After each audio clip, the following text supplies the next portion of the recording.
Arsenic contamination in food chain.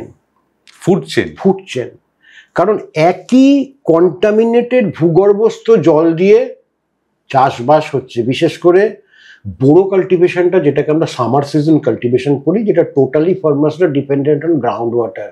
সুতরাং সেই জলের থ্রু দিয়ে আর্সেনিক উঠে আসছে, সয়েলের ওপর ডিপোজিটেড আর্সেনিক যেটা সয়েলের ওপর হচ্ছে, সেটাকে প্ল্যান্ট নিজের বডি সিস্টেমে আপটেক করে নিচ্ছে এবং ফাইনালি ক্রপস বা ভেজিটেবলসে পৌঁছে যাচ্ছে। ভেজিটেবলস কি এটা মানে বেয়ার করতে পারে, মানে আর্সেনিক বেয়ার করছে? হ্যাঁ, চাল যেটা আমরা আমাদের স্টেপল ক্রপ বলি, ধান, এবং সেই চালে কিন্তু মারাত্মক আর্সেনিকের উপস্থিতি।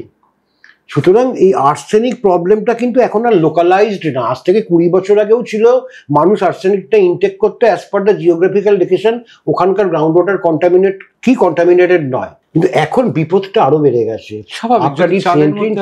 কারণ কলকাতা এমন একটা ডিস্ট্রিক্ট, কলকাতা সাউদার্ন পার্টটা arsenic contaminated, ground water is arsenic contaminated. কিন্তু কলকাতায় তো গ্যাঞ্জেস স্ট্রিটের ওয়াটার সাপ্লাই করা হয়, সুতরাং কলকাতা পপুলেশনের সেই রিস্কটা নেই আর্সেনিক বা ফ্লোরাইড। কিন্তু কলকাতা পপুলেশন যে ফুড স্টাফসটা ইনটেক করছে, ওগুলো তো কাল্টিভেট হচ্ছে সারাউন্ডিং ডিস্ট্রিক্টসগুলো, যেগুলো কন্টামিনেটেড গ্রাউন্ড ওয়াটার।